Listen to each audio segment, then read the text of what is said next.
folks. I'm going to talk today about why I'm not interested in designing video games and my limited experience with video game companies as a possible designer. The problem today about video games is it's all about monetization, not about good gameplay at the highest levels.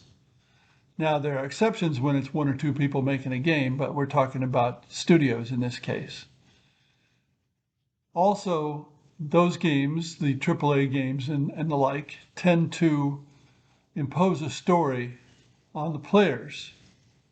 The players may have some choices, but it all angles back to the same place. Well, I don't like that. I'm game oriented. I'd like to set up a situation and let the players write the story. And that's not common in video games. Now, I did interview with Zynga once for their Indian branch, where they maintained a number of the games on Facebook. First, I talked with their chief man in Bangalore on a poor cell connection, and then I played several of the Zynga games in the meantime.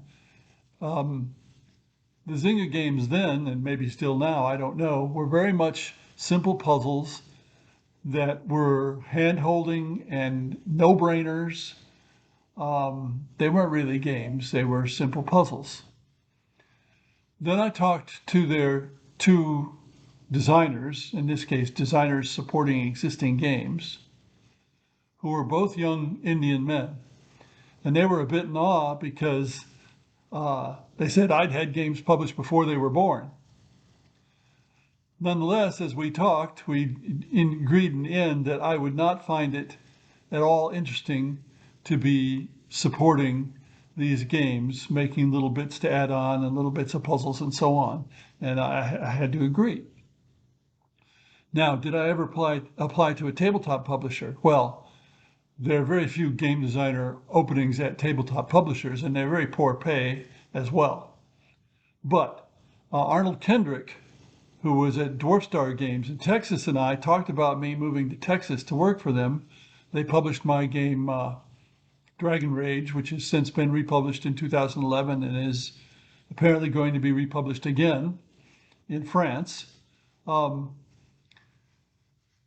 But unfortunately, then Dwarf Star died through no fault of their own. They were a subsidiary of Heritage Models, and the owner of Heritage Models, Duke Seafried, got in a spitting contest with his banker, and the banker called in a loan, and that was that for the whole company.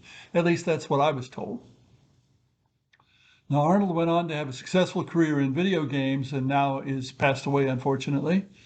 I went on to learn computers and make a living teaching and working in teaching and sometimes in computer support, depending on which decade you're talking about. So, yes, you can look for a job with a studio, but most of the people who make video games form their own little companies and make them themselves and quickly find out that it's not the sort of income that you can even think of making a living with unless they get quite lucky. Thanks for listening.